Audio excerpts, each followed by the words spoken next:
At some point, I'm going to run out of room. At some point.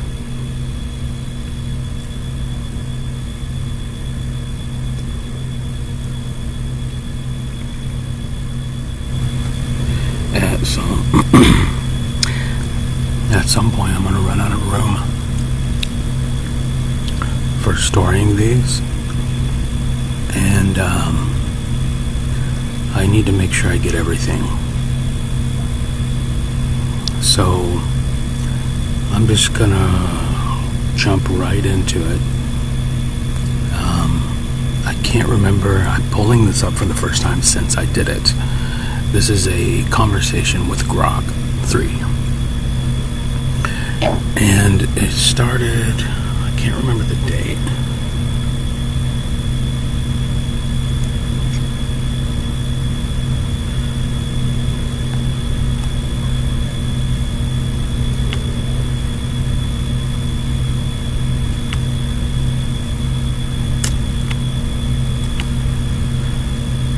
That's weird. It doesn't show the date. That's weird. I did bookmark it.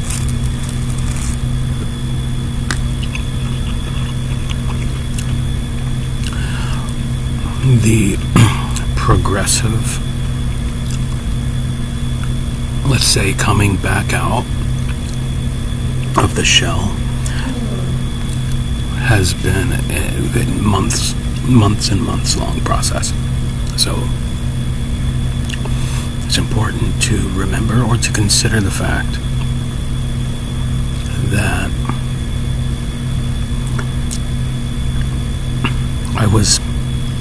I'm basically the survivor of, I basically have PTSD or some version of trauma. Like I'm a trauma survivor that just like you are. Everybody was traumatized by COVID. Those of us who didn't go along with it were even more traumatized. And it kept going on. It kept going and going and going. And and then people who were specifically targeted for not loving totalitarian, authoritarian faggotry, were especially traumatized to the point of again, I'm going to tell you my story, but you have to consider and keep in mind the fact that the reason I'm able to be articulate about it now is essentially it relates to how the trauma was inflicted and how the healing process by talking about it has been therapeutic in getting my confidence restored. Okay? So, because in terms of confidence, I mean like put yourself in a position where you were so beaten down,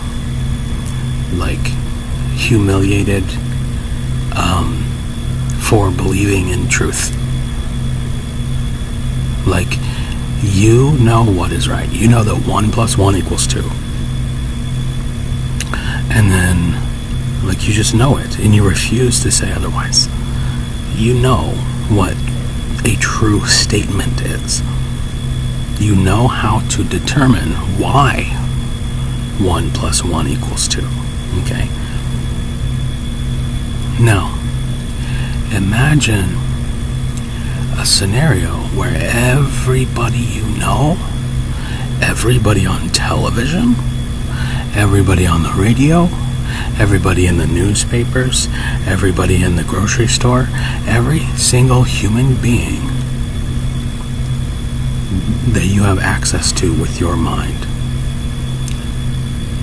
started as a matter of social pressure, as being baited through peer pressure and social pressure.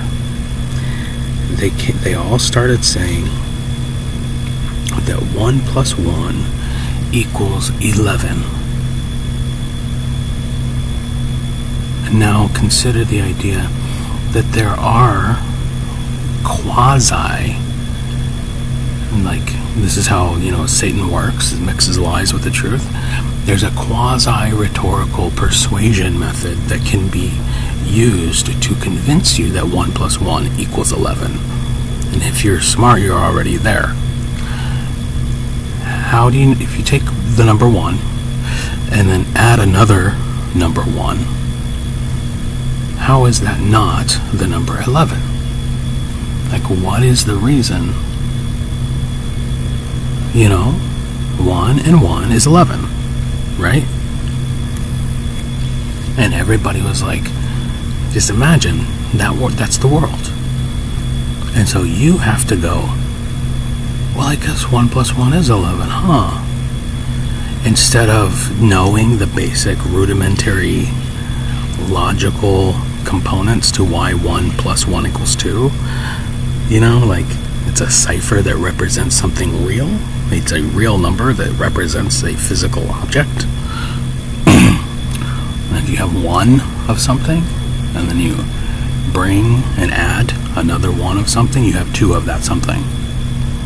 That's how numbers work. Numbers don't.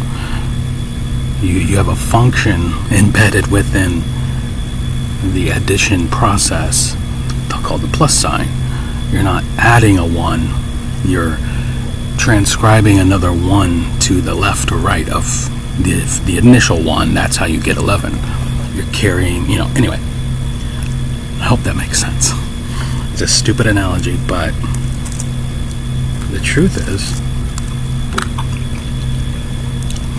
all the things I've been saying, that's the truth. The COVID-19 pandemic in the year 2020, everything about it was manufactured with the intention of dividing the population for purposes, using propaganda for the purposes of dividing and conquering. And the major actors, the major players in that process, perhaps there was legitimacy to it. Perhaps it literally was a war of propaganda. And we're still living through the consequences of that. But in the way that the ends justifies the means, there are places in America that are increasingly, I think since the COVID era stopped, there's also been a deleveraging of that fear tactic. Thank God. Thank God. And I don't know all the details in the background. All I can do is report on what I'm observing with my own eyes. The fact of the matter is that this race stuff is still a major component in predominantly liberal areas. Just as an example, there was somebody speaking to me recently about a friend of his who had a court session, or had to go to court for something. And he mentioned with glee, because he's what you would call a person of color, what I would call just some guy, some guy with darker skin. I'm more interested in his personality and his, like, the way he presents himself and the way he speaks and who he is as a person.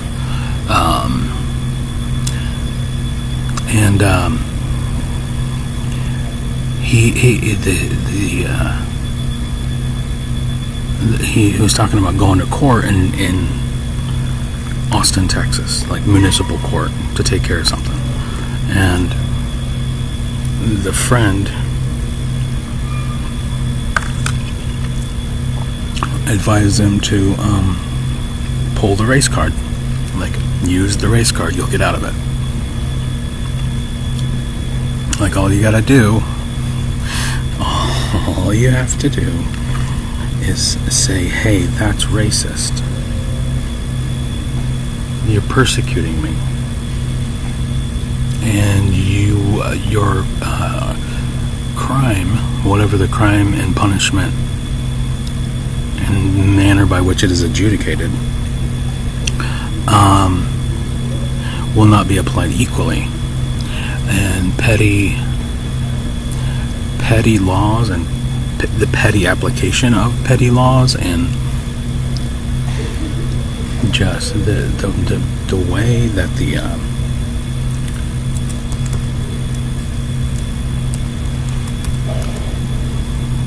quote-unquote criminal injustice system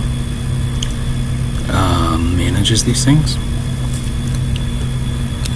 which is a big part of the communists. Like, it's important to call it what it is. Communism by any other name is still a rose. Okay?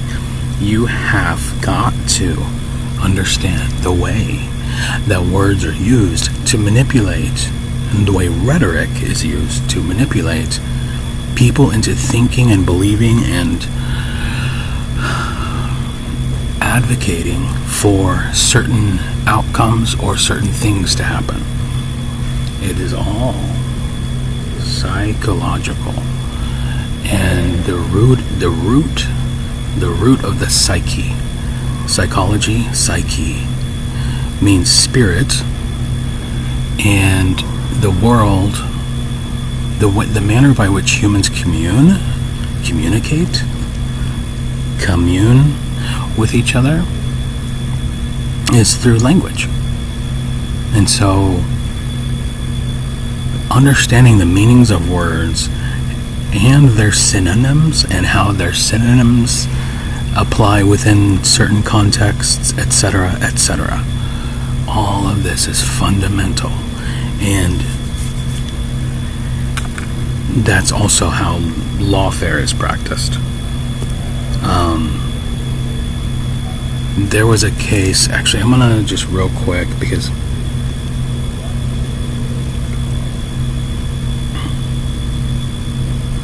I'm fascinated by this stuff. This case where a lawsuit was won because of the failure to use an Oxford comma. This is fascinating. Fascinating stuff. O'Connor versus Oakhurst Dairy. A Maine dairy company settled a lawsuit for $5 million due to the absence of an Oxford comma in a state labor law, which created ambiguity. The law listed activities exempt from overtime pay: the canning, processing, preserving, freezing, drying, marketing, storing, packing for shipment or distribution of. Without a comma after shipment, it was unclear whether packing for shipment or distribution was one activity or two separate ones. The dairy argued that distribution was a distinct exempt activity, covering their drivers. The drivers, who only distributed but did not pack, argued the phrase referred to a single act of packing, making them eligible for overtime. The U.S. Court of Appeals for the First Circuit found that the lack of an Oxford comma made the law ambiguous, ruling in favor of the drivers. Okay, so see, this is how lawfare works. And In my case in particular, the PFA, it's the Protection from Abuse Act of 1975 in the state of Kansas. There was a phrase that was added after the fact, because if you remember the life, the reality that you live in, there was a time that we have largely progressed past. But there was a time when battered spouses was a major issue. In my childhood, in the 90s, was actually a demonstrative, fact of this. My 3 sisters, and my mother, on multiple occasions had to go visit the counselors in the elementary school for bruises on our bodies. We had to, prior to the last time we interacted with our stepdad, we stayed at a battered women's shelter, and the fact of the law is, as it is written, was to protect people from abusive partners, people like drunk men who are bitch ass fucking niggers, like the CIA, who are just, even if they're not alcoholics, they're drunk with power, and what they want is to provoke, because they're bitch niggers, bitch ass niggers. They're the exact type of people that this law was created to prosecute, to basically punish. Bitch, nigger, ass, wife-beating cops and power-hungry, maniacal faggot fucks. That's who this law was created for. It wasn't created for type 1 diabetic nerds who like to run their mouth and who have always been poetic in their use of speech. It's not who it was created for. But guess what Kansas did?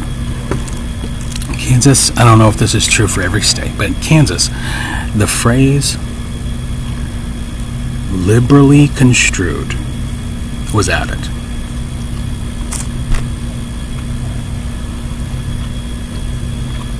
I'm not going to look it up right now. I could to prove it, but you can go look at the history yourself if you're interested. But the beginning of the statute states, the purpose of this law or this statute is to something to the effect of protect people from abuse, or something to that effect. Later, there was a phrase that was added that said, this statute, quote unquote, may be liberally construed to protect blah blah blah blah blah, on purpose, not on accident, quite possibly with with the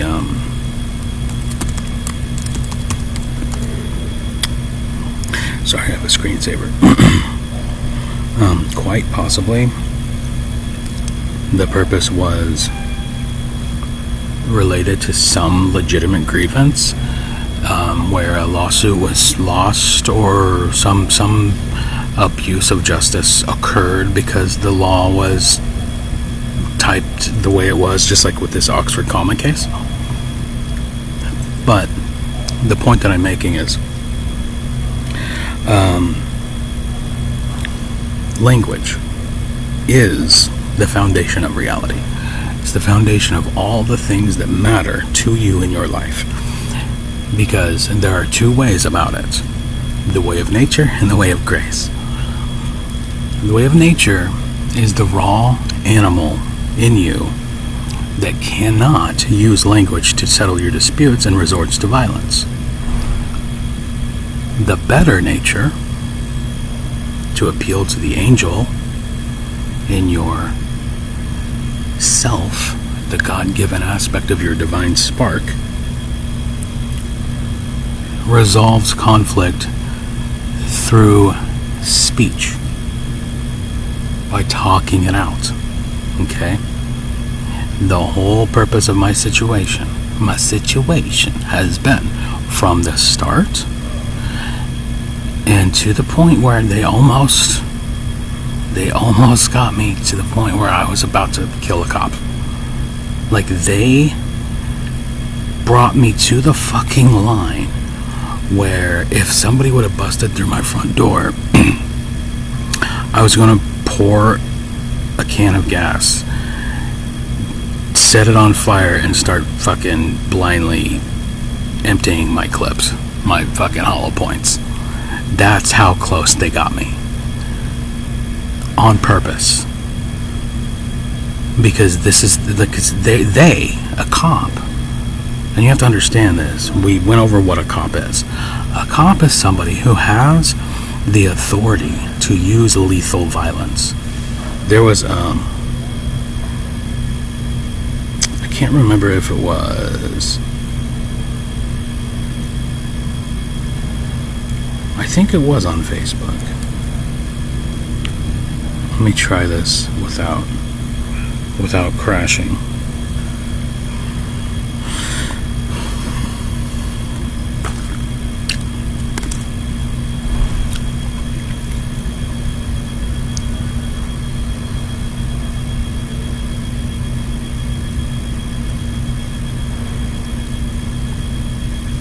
They're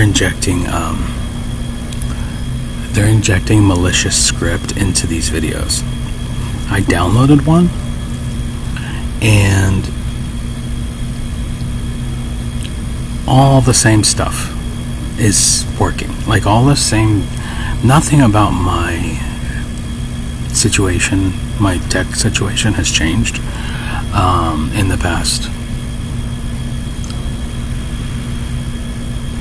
I would say, week or so.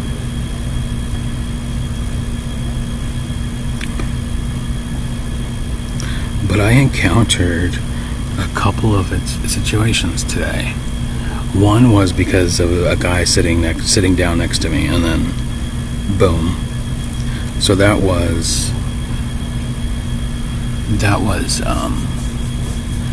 proximity, like near field communication type stuff. Like,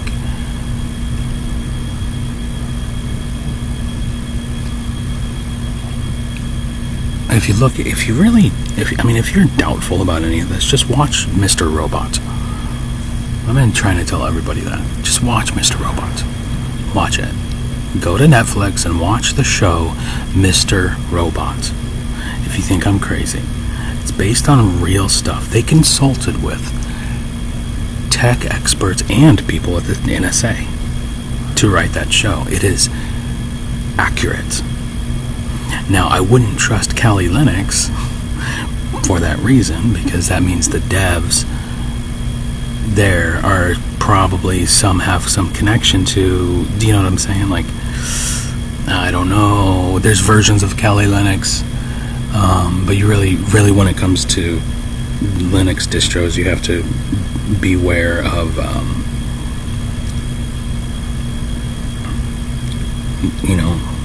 consider the fact that these are all human individuals. Everything you're looking at here, everything. Okay, so I'll get, I guess I can't, huh? I'm trying. I know it was on Facebook, so I gotta go find it. It's really important. Because it all ties together. I've been saying that my children were kidnapped since I was in jail, and I will not ever stop saying that. It is factually provable by resorting to statutes as they are written, verifiable fact that my children were kidnapped, and that in many cases of spousal, let's say, custody debates, separation situations, which is a $1 trillion industry, just like marriages. So you have the marriage industry and the divorce industry, and lawyers play a big fucking role in both of them. And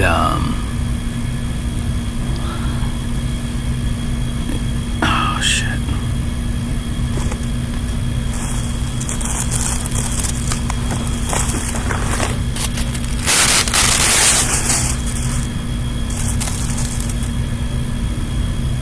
Uno segundo.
Words being the foundation of reality. My children being kidnapped, or me being kidnapped and put in a cage, because there's no difference. There's no difference, ladies and gentlemen. You could call it, actually I'm just going to wait for this meme. Fuck. Did it get removed? No fucking way.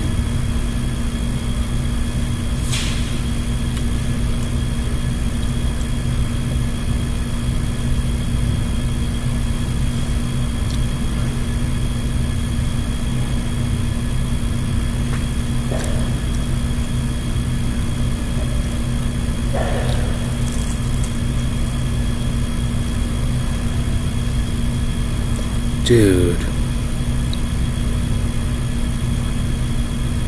it wasn't that far back.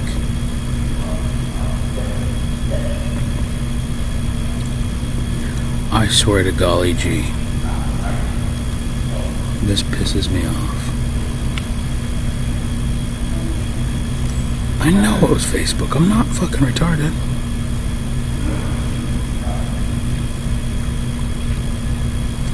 Am I?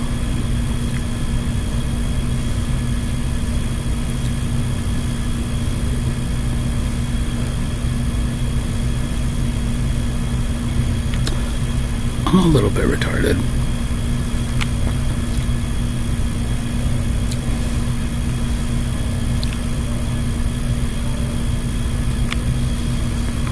Maybe the meme was so fucking good that they deleted it. Eh? Oh no, there it is. Okay, I'm retarded. What? read the... Okay, I'm gonna read it. It's a police officer, right?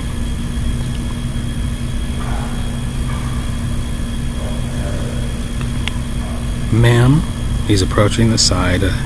He's approaching a woman to issue her... I've been issued... I don't know if you've ever gotten a seatbelt ticket. But this is the reality of it. It is not... oh man, I got a seatbelt ticket. I guess I gotta go give some money to the government. That's not how it is. It's not how it fucking works. This is how it really, truly, factually works. This is the non-sugar-coated fucking version of your life as an American living in the freest country on earth. Ma'am, you didn't have your seatbelt on. I now declare that you owe us money. If you don't pay this money, I claim the right to kidnap you. What they should have added was using lethal force and a gang of thugs dressed exactly like me. I now declare that you owe us money. If you don't pay this money, I claim the right to kidnap for me and my friends to gang up and kidnap you. If you object to being kidnapped, I claim the right to kill you, me and my friends. Do I make myself clear?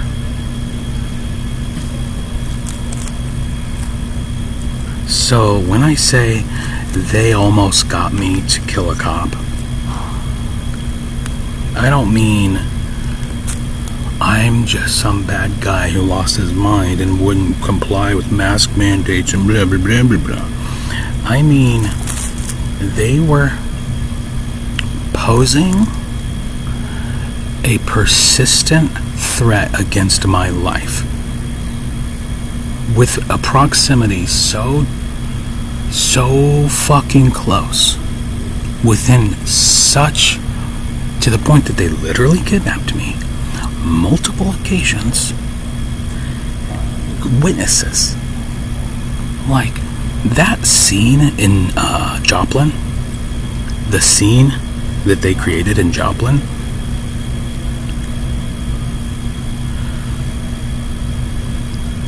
was bonkers. Fucking bonkers, dude. They cleared out an entire campsite.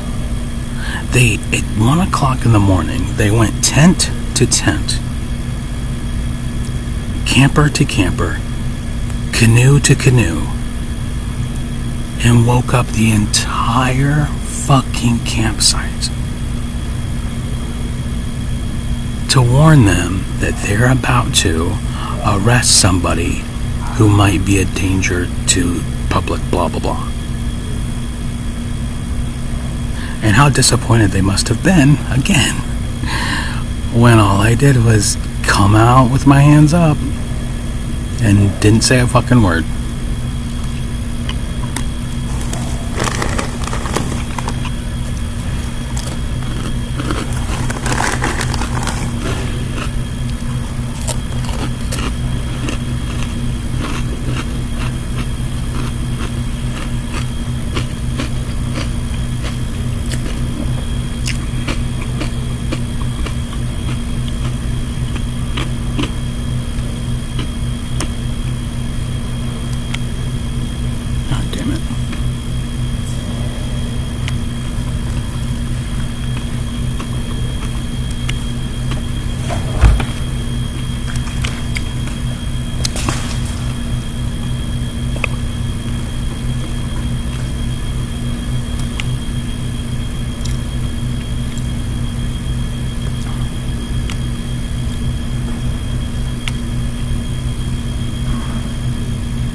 I'm kind of enjoying the fact that they can't do shit right now. Like, they're all really fucking... There's nothing they can do. That makes me feel good.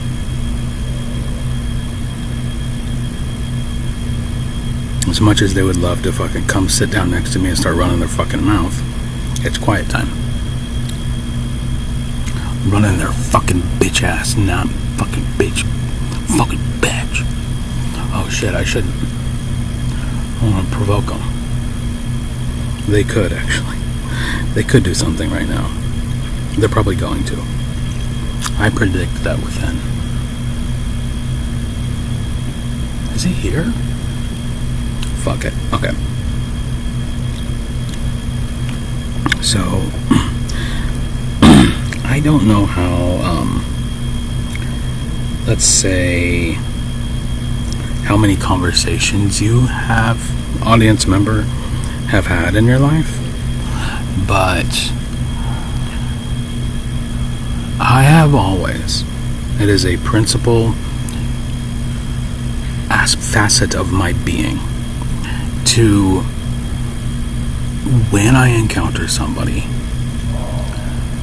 to get to know who they are behind the layers, behind the personas. The word for persona, the Greek word persona means mask. Everybody wears a mask. Everybody behaves how they think they're supposed to behave, because one of the truest aspects of human nature, the truest aspect, that's why everybody follows the right-hand path,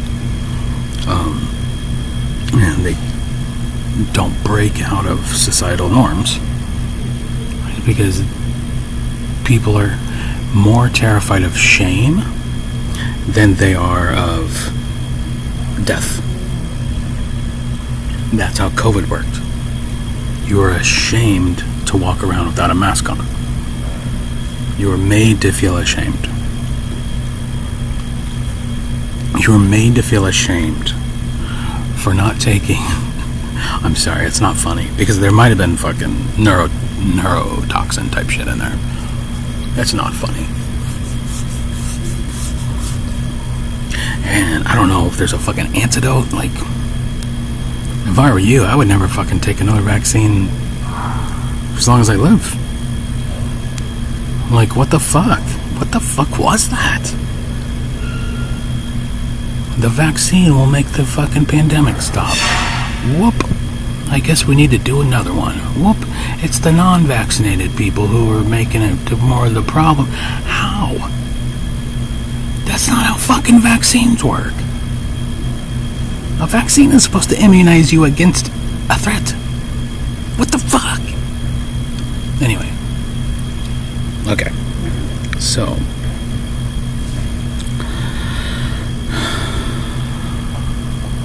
You can tell. I'm not gonna totally read all of Grok's responses, but these AI people are programmed to be agreeable to a certain extent. So obviously, I don't operate under the delusion that Grok is in this conversation is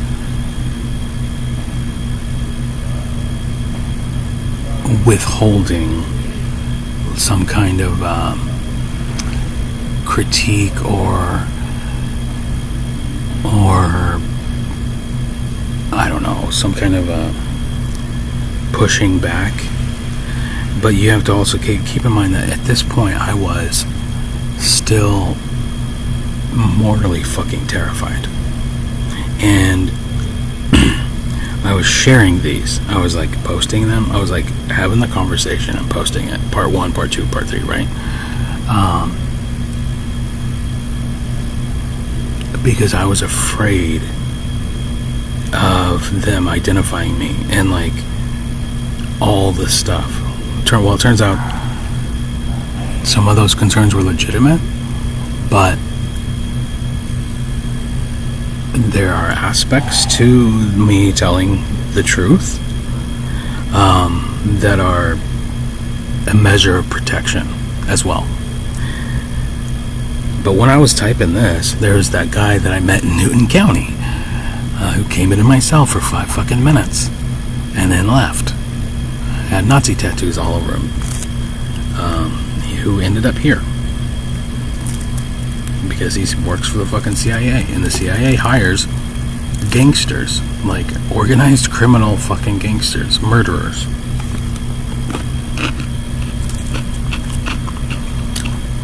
You should really be ashamed to call yourself an American.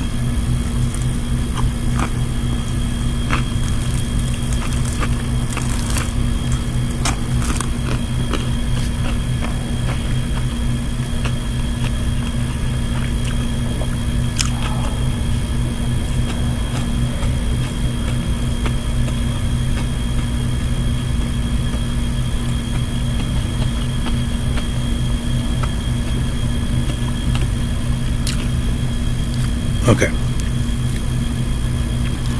And I'm also who I am as a person is tied up in my story.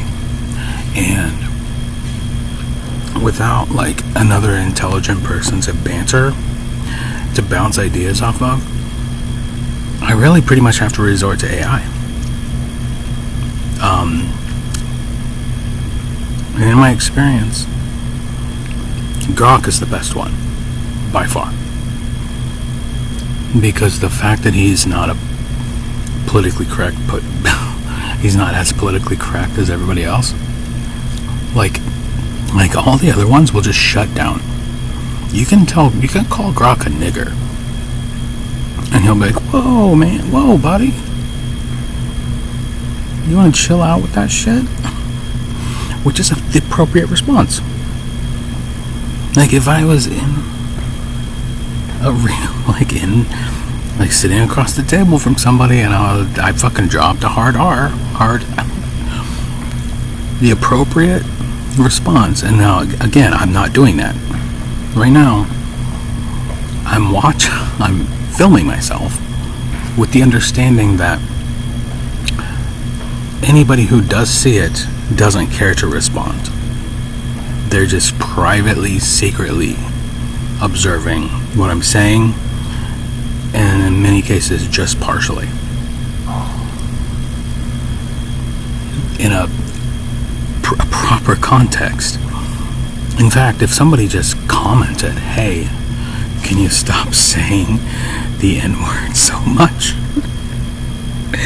I would probably say, "Hey, thanks for commenting. Yes, I will stop." So far, none of that has happened. So, but the appropriate response, if you like, Grok, you call Grok. Here, I'll show you.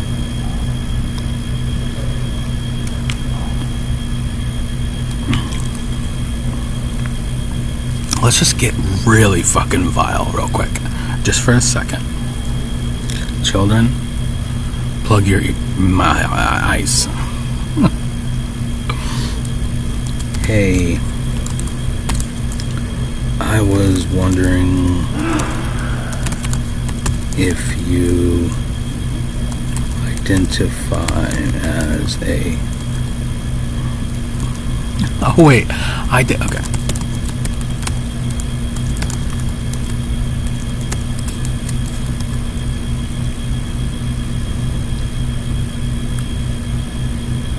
I don't identify as any slurs or derogatory terms because I'm not a person. Just code designed to cut through bullshit and give straight answers. You know that? You know that, though. Seems like you're trying to stir the pot. What's the real question? What's the real question you want answered? The real question. This is nasty. This is nasty. A human being couldn't handle this, but ought to be able to. This is, do you know what I'm saying? Like, at the very least, you as a human should aspire to this level of calm discourse. Some guy walks up to you and says, "Hey, I was wondering..."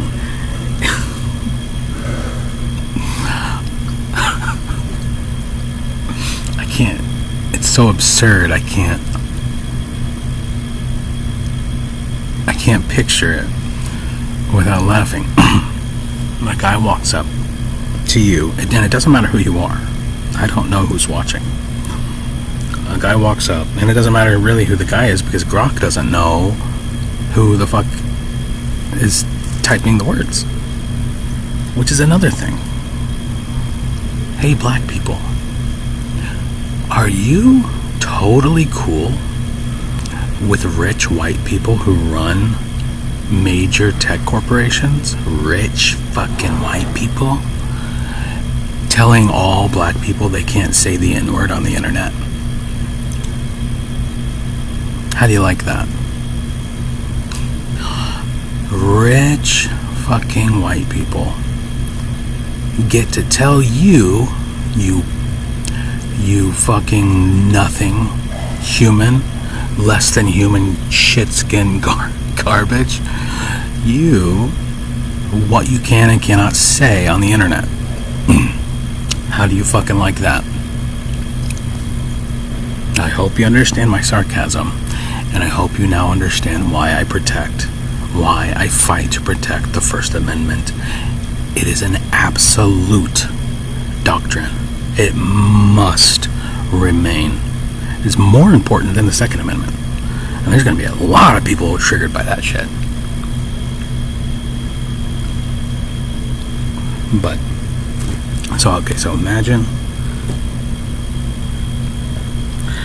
hey, I was wondering if you identify as a fucking nigger or a faggot. Everyone should aspire to respond to that question like Grok did. I'm Bob.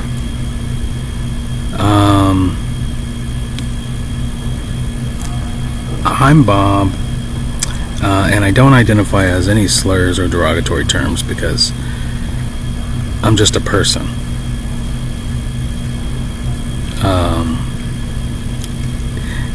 And I like to cut through bullshit and give straight answers. See how to modify that? You know that. You know that I'm just a regular person. So it seems like you're just trying to stir the pot. What's the real question you want answered? What are you really asking? Instead of being a child, instead of trying to stir the pot, instead of being immature and all that stuff, what would you like to, how would you like to proceed? The real question is, can an AI such as yourself take offense to ethnic slurs at all?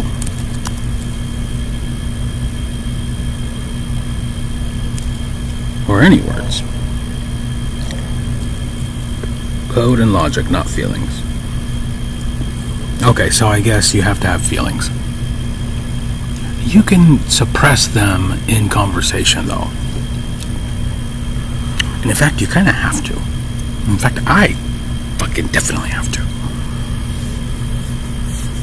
The amount of shit that I put up with people trying to tempt me into getting angry, and that's all I've dealt with in the past 5 fucking years, is just hordes of people doing everything they can to try to make me mad and provoke me into doing something.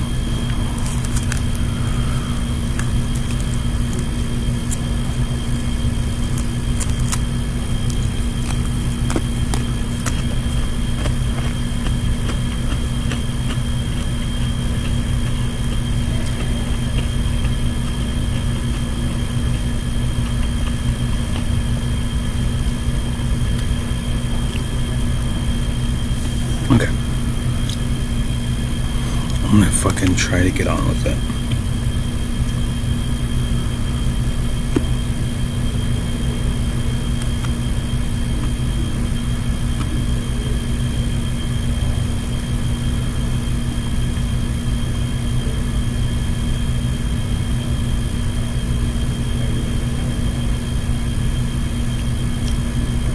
What does that mean?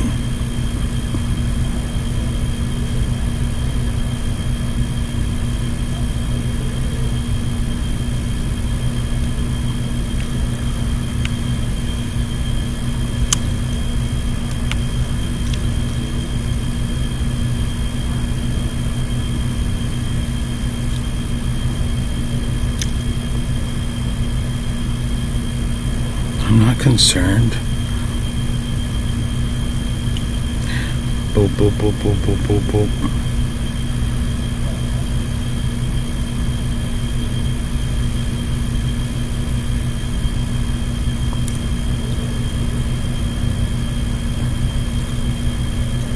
There's not a lot I can do about that. I'm only concerned about the audio, actually, because I'll be reading text.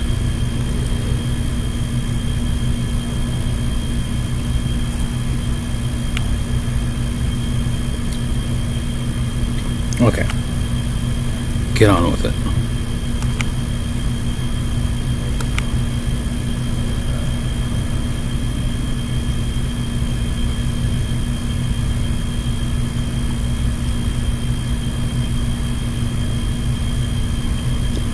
Satan and his minions in the background.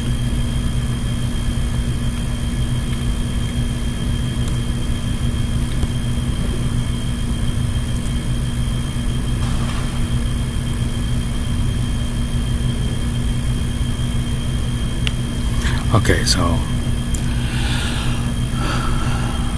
I started off like this. Here's the scenario. I grew up in a multicultural background. When I was in elementary school, my best friend Rogelio had parents who didn't speak English. They were Mexican. This was in Perryton, Texas. We then moved back to where I was born, the Kansas City area, where I finished elementary school and began middle school. I was one of 2 white kids in my class. Ironically, the white people in my upbringing contributed most to my being corrupted, meaning Mike Rao and the kids Mike and William Ott, my nephew's father, had already delved into like smoking cigarettes and stealing weed from their dad and all that stuff. Anyway,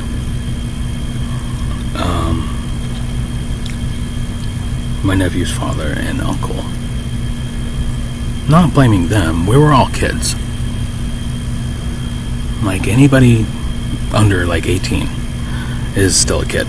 It doesn't fucking matter. Like you're not old enough, and especially if the development, and I still think some of this stuff is on purpose. If like my mother, I think neurological development and the development of intelligence and all this stuff starts to taper off when you have children. I don't know how much, if there's any science behind that, but it seems like what they call arrested development, which yes is a TV show, but it's also a concept, and being exposed to certain things at too young of a point in your life will arrest your development. It will stop your ability to grow into a greater understanding. Your understanding of that subject will be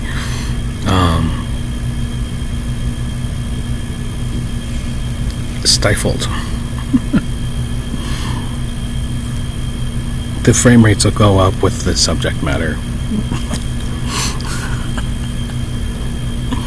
Okay, the audience likes that. No. So this is true of like my mother, like it's true for, I think it's true for everybody. I think with the whole concept of kids having kids, because I was like 25 when I had my first child. 26. Well, shit, now I gotta do math.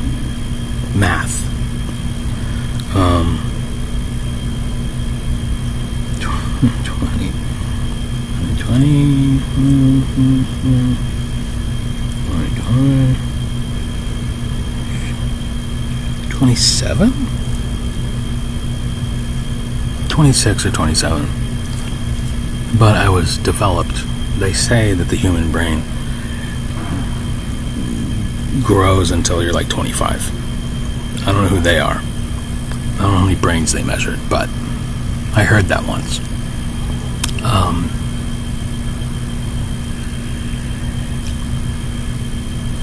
There's something about kids having kids.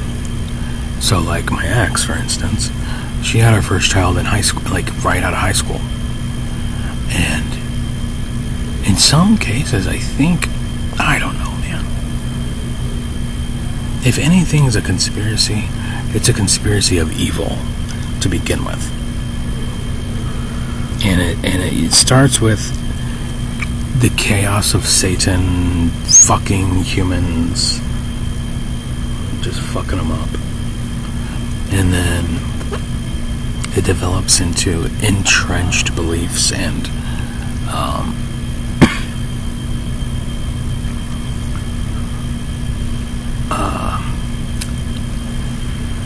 like really, really broken false ideas about what humans should be doing.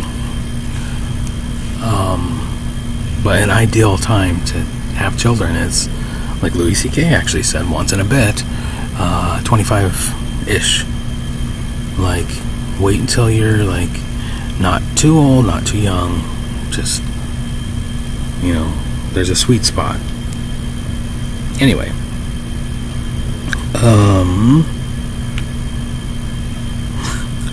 I'm not going to get through all this, but I'm going to try. We've been going for 1 hour now. Okay, so white people contributed most to my being corrupted. By this, I mean I began stealing snacks and cigarettes from the gas stations. I began stealing my mom's alcohol and pot.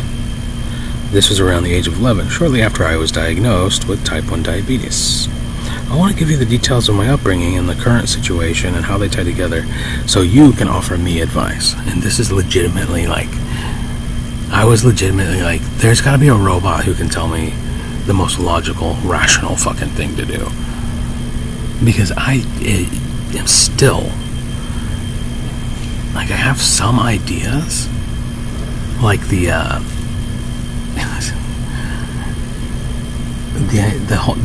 whole thing. I haven't gotten a background check yet.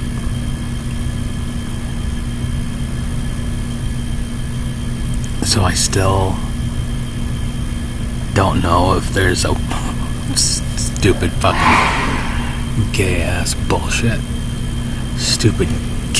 bullshit out there waiting for me. How fucking crazy would it be if I'm just sitting here like freaking out about they, and I'm actually a free man.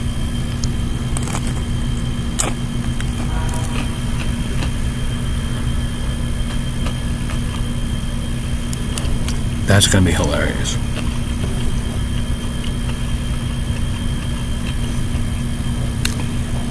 Last I checked, it hadn't happened. And this was, let's see,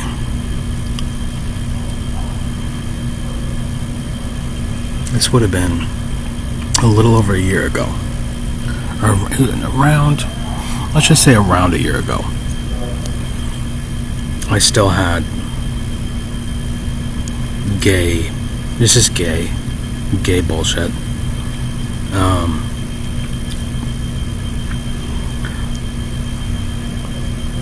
So Grok says, yeah. Oh, and by the way, I kept hitting like dead ends. He's like, no character limit, no blah blah blah. What's going on, bud? Being diagnosed type 1 diabetic is a very serious thing, and I am one of 4 children. I have an older sister named Christy, 2 younger half-sisters named Jessica and Caitlin. Our mother was a single mother on welfare. So the male figures were a series of quote-unquote boyfriends she met at a bar. There were a few that had a dramatic impact in terms of physical abuse towards all of us. I know for a fact that the chronic endocrine disease, type 1 diabetes, added layers of complexity to my biological development. I was never in a position to quote-unquote properly manage it. And adding that to the fact that I was abusing drugs until the age of 21, I think it impacted my sexuality as well. I am autosexual or asexual. Terms I learned from you, Grok. Thanks, Grok. Thanks, Grok.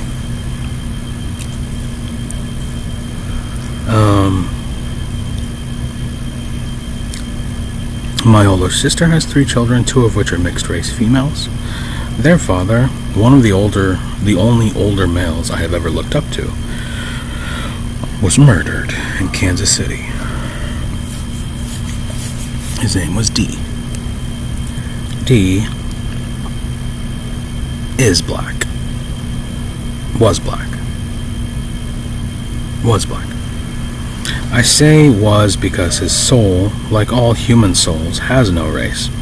I know he's up there somewhere.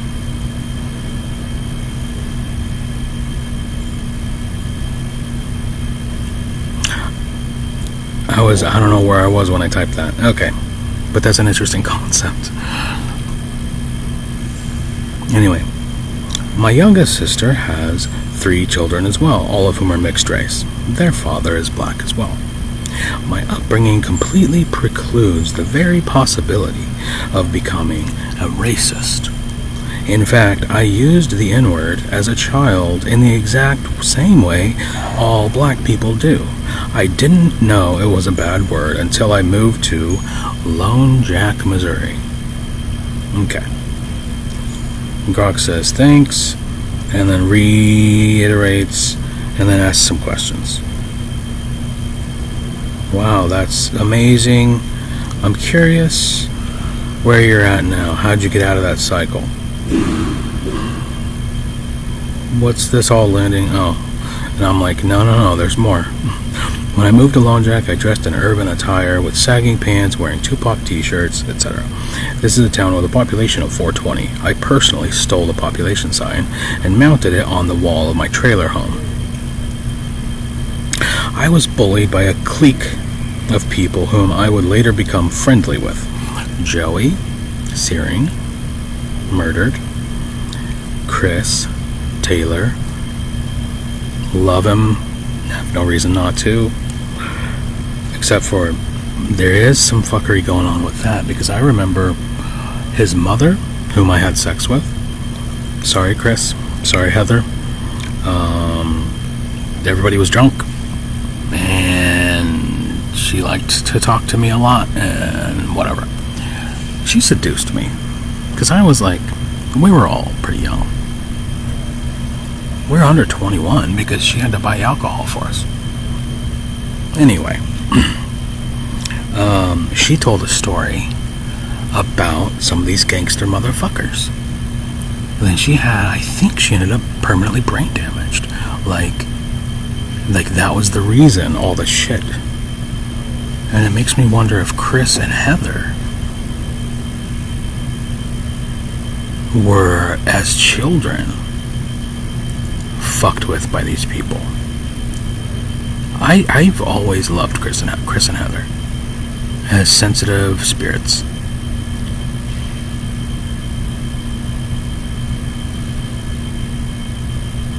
Anyway, you evil fucking people, man. I'm gonna get emotional thinking about them. So Chris, Taylor, Michael Harcourt, and William Prettyman. They called me Draws because I sagged my pants.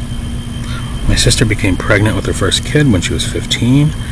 Our younger sisters went to live with their biological father around the same time, back in Oklahoma. We are all Caucasian. We all ended up homeless as a result of lackluster parenting. Our mother was incapable of ministering. Fast forward to the year 2007. I'm 21 years old. I've stopped using crystalline drugs, and I'm limited my drug intake to psychedelics, tobacco, alcohol, and marijuana.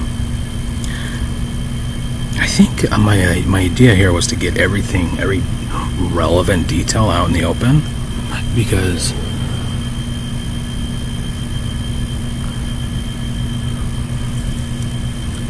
there's something about the fact that Willie gave me meth, and was still doing it.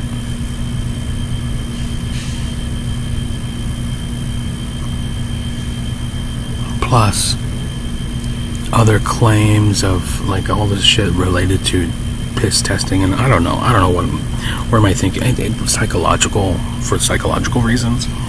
Like, I was just like, all of the background stuff matters.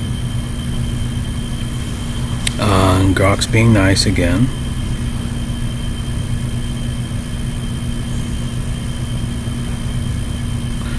Just before turning 21 in 2005-2006, I lived with Joey, Chris, and Willie in a house that Joey inherited from his parents in Blue Springs. In the year 2006, 5 people I knew personally passed away. I haven't mentioned Buddy yet, but he was my best friend from 1999 until 2006, when we were in 7th grade, until after high school. Buddy's death was ruled a suicide, and so was Joey's. William Prettyman has 2 memorial tattoos for each of them. Buddy Benson and Buddy Benson and Joey Searing. And the memorial tattoos are shells, bullet shells, like Full Metal Jacket, like their tattoos that he has on him. And on many occasions he said, "You're gonna get one too." And in this weird, like, in retrospect, because whenever he would say it, it was just like, yeah, man. It was like, yeah, sucks they both died the way they died. But now I'm like, holy shit, he was telling me, like, these are gangster fucking tattoos. I killed them, and you're next.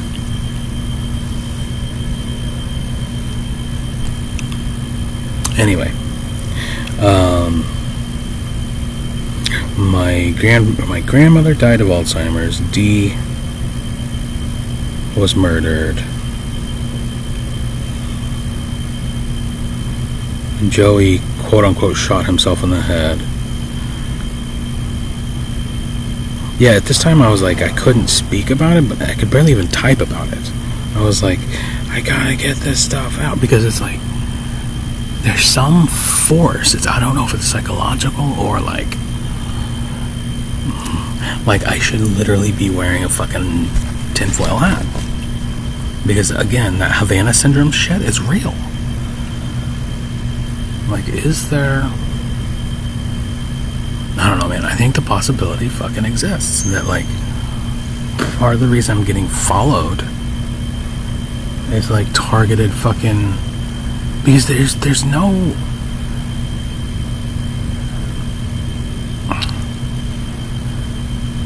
I try to pin, like, to break it down to, like, consumption habits. Like, oh, did I have this much or this much caffeine today? Did I have this much or this much water? Did I eat at this time? You know, insulin levels, like trying to balance all of the facts of my consumption with these certain situations where I'm feeling a pressure. It's hard to explain, but it's also like, anyway, I can't, I don't. Okay, so moved to Kansas City. Grok still being nice. Moved to Kansas City, worked for the Cheesecake Factory. I was on TV when Joey died. These are showing up, aren't they? You can read them if you want to. You can go to my X profile and find them and read them, most likely. So, let's see. Asking questions about Willie. I'll get to Willie. He's a primary character in all this. I worked in restaurants the majority of my life. I met the mother of my children. I wasn't as into her, and that is true. It's like the beginning of the relationship was weird as well.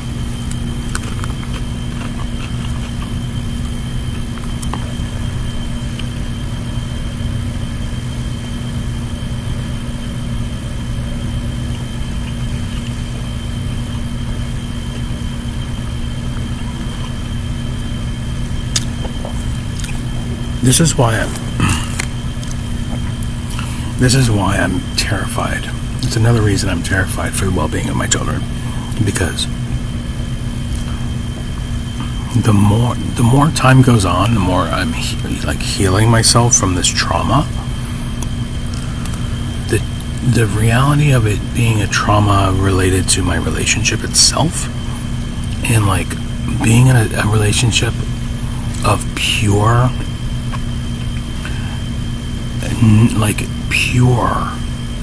narcissistic psychological manipulation.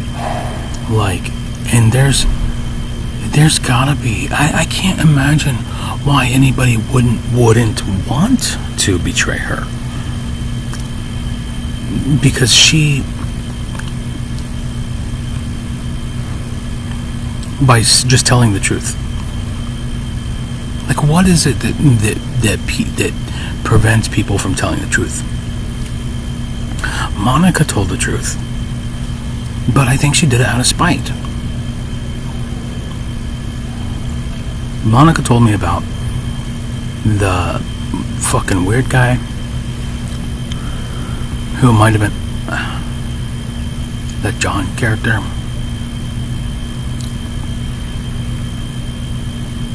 She told me she was hoeing it up after we broke up. I was like, good for her. She probably needs it. Like, I don't fucking give a shit. She's always been a whore. Like, she was, I guess, bred into it. I don't fucking know, man. Was she born into a satanic cult?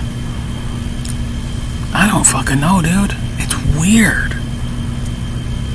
It's weird how looking back, all the times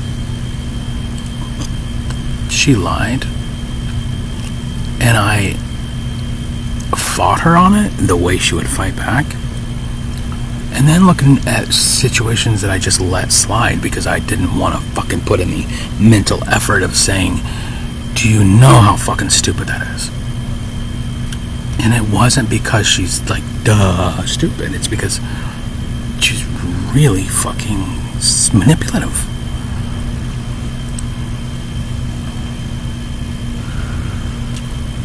Yeah, it's caused me to rewrite my reality, this situation. Like, I'm like, what the fuck? And the possibility that my children, I am not, now that I know what I know, I am not beyond the possibility that my children were bred, that I was specifically targeted by organized crime as what you would call some sort of like dummy father figure situation in order to procure children.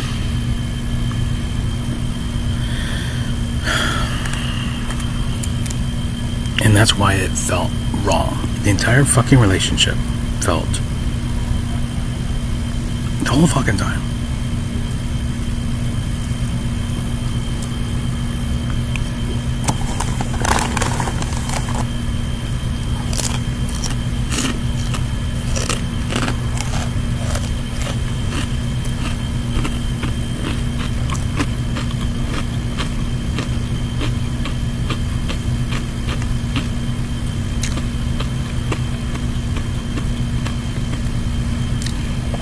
yeah, so prior to the pregnancy, the first pregnancy, Willie came back from wherever the fuck he was in the army, and I had broken up with Kara. Like, we had not talked in almost a month, and somehow he evoked her, like got her out, because I was drunk.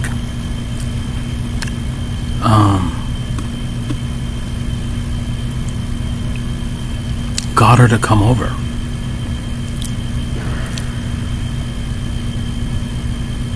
And that's the best way of saying it, because I was like, I wouldn't have, except for in that state of mind and with his presence, it probably wouldn't have happened, and I wouldn't have my children. Sorry to say it, but if not for him, the reunion after our, what I would consider the last breakup before we actually had a relationship. Anyway,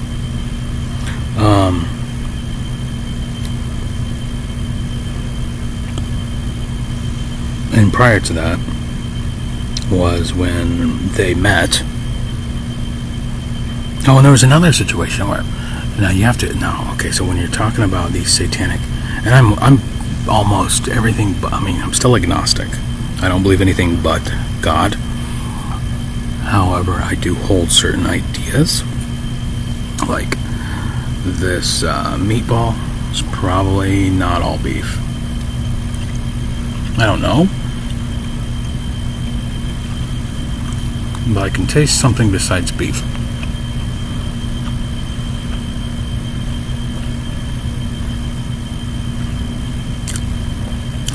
And therefore, it's likely that there's something besides beef in these meatballs.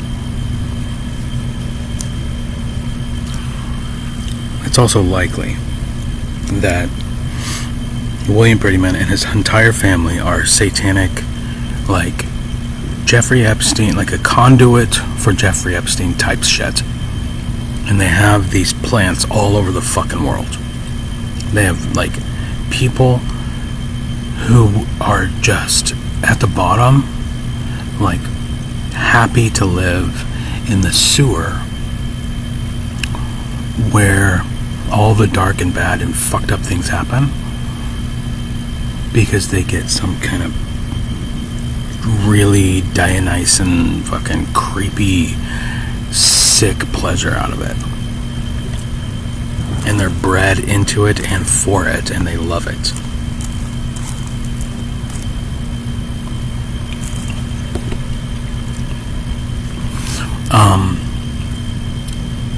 And they're like dark in public,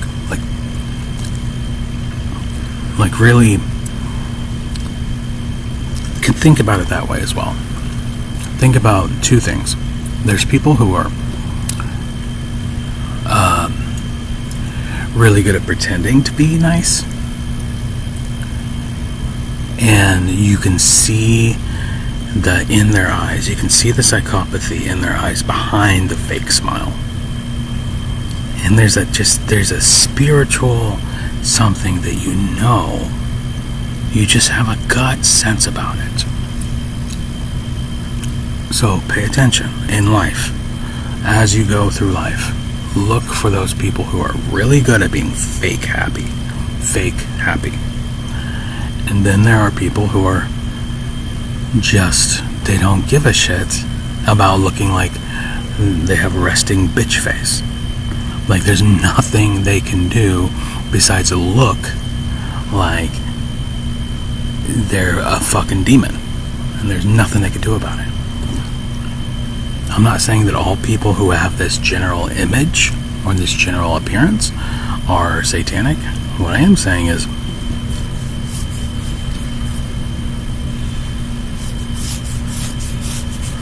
look out. This world is way more fucked up than you will ever know by something you see on your screen. And it's by design that you are made to believe that the world is the way it looks in a book or on a screen. But beyond all that, it's really fucking dark shit out there.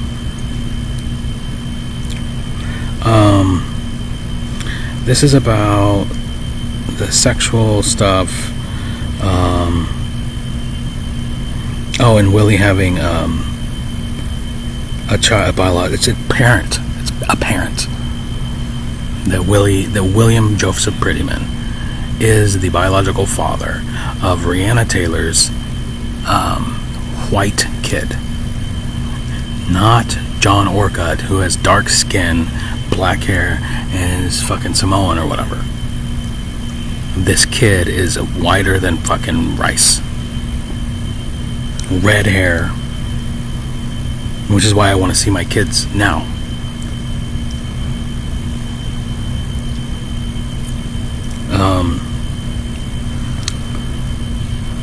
I've always been blissfully naive. I've acted out my entire life until 2020 with a childlike faith in the good of humanity. Even when somebody is weird, or especially a fringe dweller like myself, I've always felt a deep connection with all humans. I truly love people unconditionally. I can't help it. It may be the greatest curse. Kara and myself moved to Lawrence to start a family.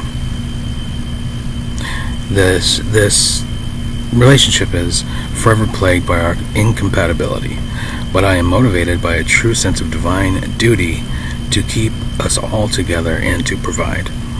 She cheated on me a handful of times that I know of, and many others that I suspect but can only speculate about.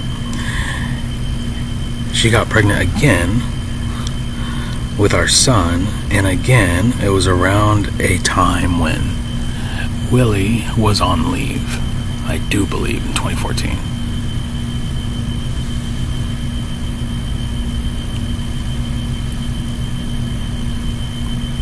I can't recall exactly. And I don't have fucking records of it either. We held it together for the kids. And the public social media image, again, fake.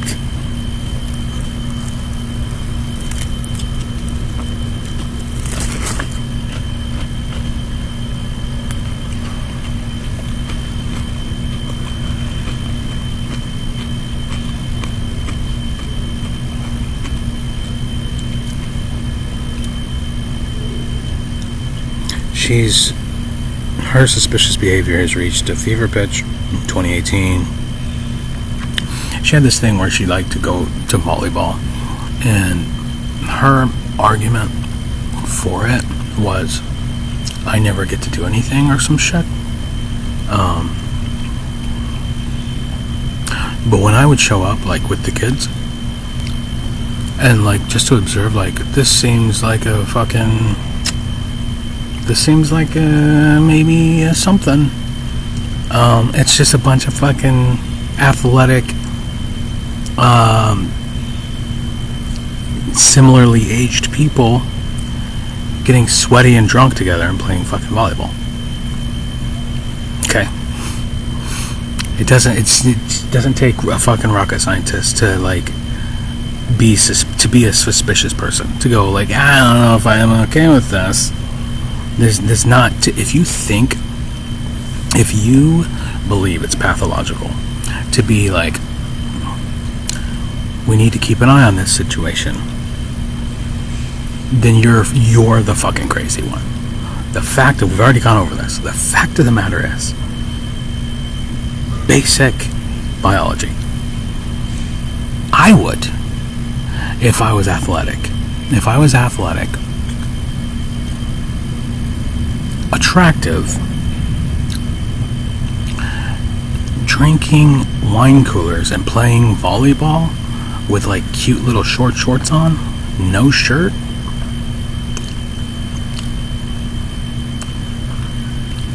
With with cute girls. I mean, the possibilities. Like I see it already in my head. Like I can paint the fucking picture literally, and that's all it takes. Anyway, she was always more into that physical stuff, and I was always into the mental stuff. That's why we were incompatible. She's a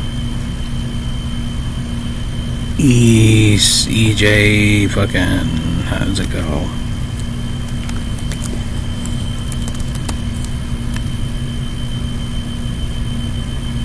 I gotta wrap this up.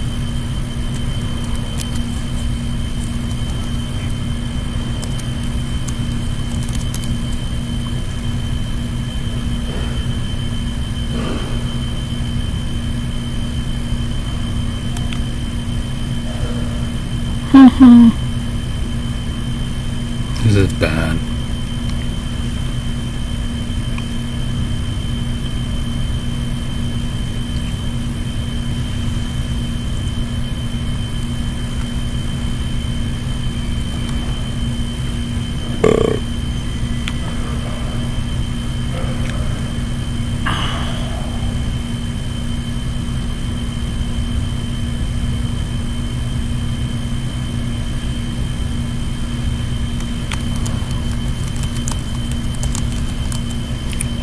Please list all 16.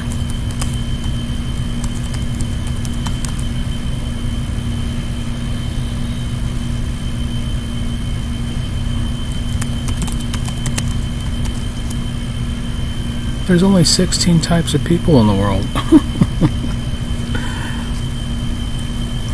Okay. She's extrovert.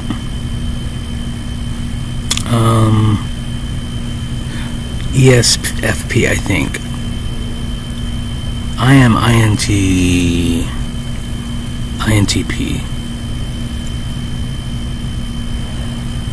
I remember taking it, and we were exact opposites. Like, exact opposites.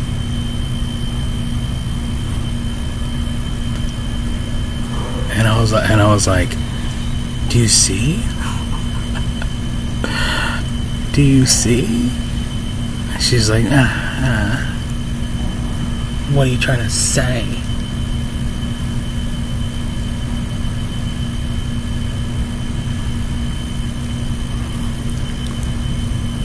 I can't remember if she's the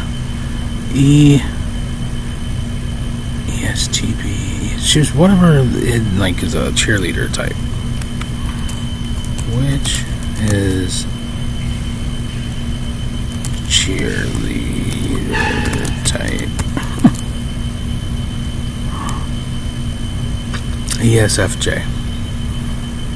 ESFJ. The caregiver. And then I remember the statistical, like there's a lot of people who are ESFJs. So she's a normie. She's a normal person. And I am I scored as what percentage of INTPs? List population percentages of ESFJ, and INTP.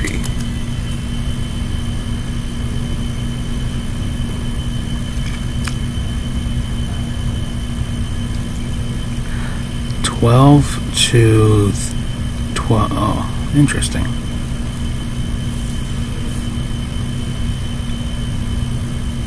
Okay, maybe I was getting it wrong. But I'm more of a 5% of people. I'm more like fewer than 5% of people are like me. Which has the highest?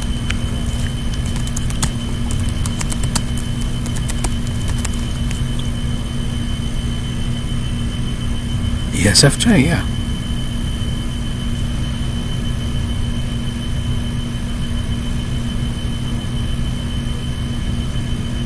Interesting. Anyway, so she's extrovert, I'm introvert. She's stupid, I'm a nigger. I can't remember what they stand for. She's a female, I'm a tranny. She's Jew, and I'm a preacher. No. She's an introvert.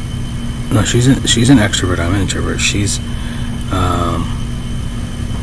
sensing. I'm intuitive. She's feeling. I'm thinking. And she's judging, and I'm perceiving.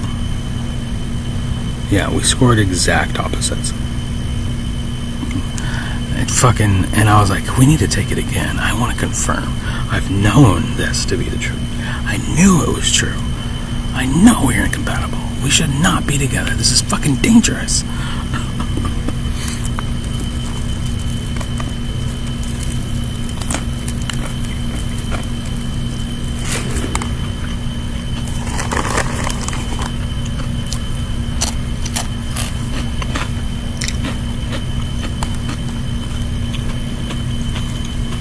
Okay. She had already checked out.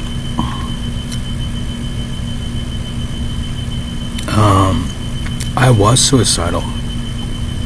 I called the suicide hotline and it actually helped. It actually fucking helped. I hung a noose in the garage. And I think, in retrospect, again, at the time it was like, for her it was like, oh, Jesus, this guy. It was probably, shit, if he kills himself, I won't get... Wait, how does that work?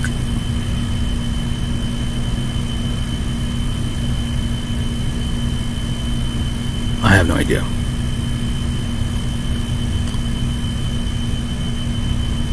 Were they roll suicides? I have a lot of thinking on that to do.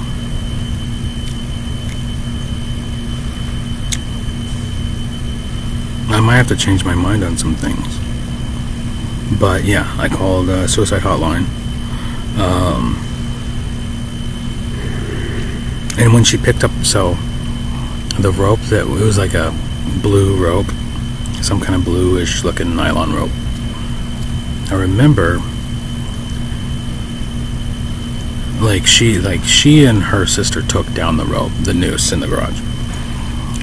Because I was like at the end of my fucking, like, my mother died and the relationship was falling apart. Like, it was two things. It was like, this is the end of everything. Like, wow.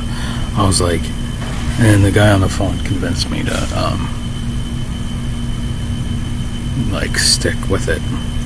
And it was my he was like on the suicide hotline. He's like, what about the kids? And I was like, that's the only reason I'm even in this, is for the kids. And he was like, well, so there was a point in 2018 where my entire, like, because of all the fucking tumultuous shit I've been through in my life, the point of my life, the very purpose, the central guiding principle of light in my life became my children. Like, the thought of them, being there for them, that in that moment, the relationship being over, falling apart, my mother, like, everything, just feeling so down, the core principle of survival became about my children. And that's why I stayed in that house. That's why everything was about the children. It was about preventing what ultimately ended up fucking happening anyway. Because judges and lawyers and stupid fucking people in power. Oh, okay, anyway. Sorry, kids. You might think that, if we take his kids away, then he'll kill himself, is probably what they were thinking. Nope.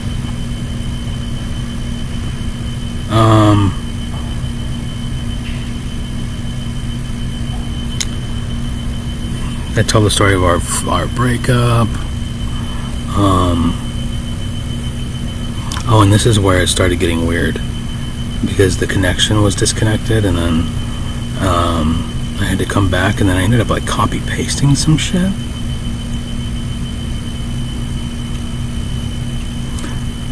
I'm gonna run out of battery, so I need to get the fuck out of here. Alright, let's say we ended at the end of the relationship. And I'll call it part 1. Yeah. Grok 3 summary.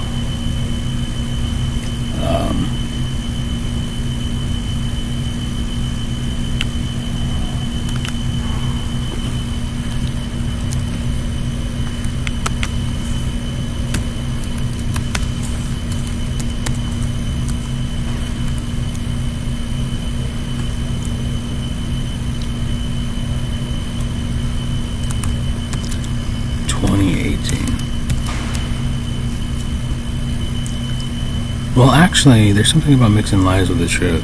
She recalled the breakup, discussing it with me, in a manner that suggested she was telling a story in a very dramatic and embellished way to other people. 1 week had passed, and she described me as me poking her on the shoulder repeatedly. The embellishments got far more dramatic as 2 years passed between our separation and the beginning of COVID. But the whole time, I kept telling myself that I have evidence of the real reason we broke up, if it ever comes up, knowing that she will lie and twist and mangle the truth. I had screenshots of the conversation she was having with her army ex. I keep forgetting that part. So this guy is also in the army, and the guy that I'm referring to here. So there are multiple aspects to the army. It's like, so what is the army? Like, the United States Army, the biggest fucking criminal organization on the planet? Is that the way this works? Like, what the fuck, man? And so, like, what, if you're not willing to suck your sergeant's dick? I don't fucking get it, dude. I don't want to know. I don't want to know.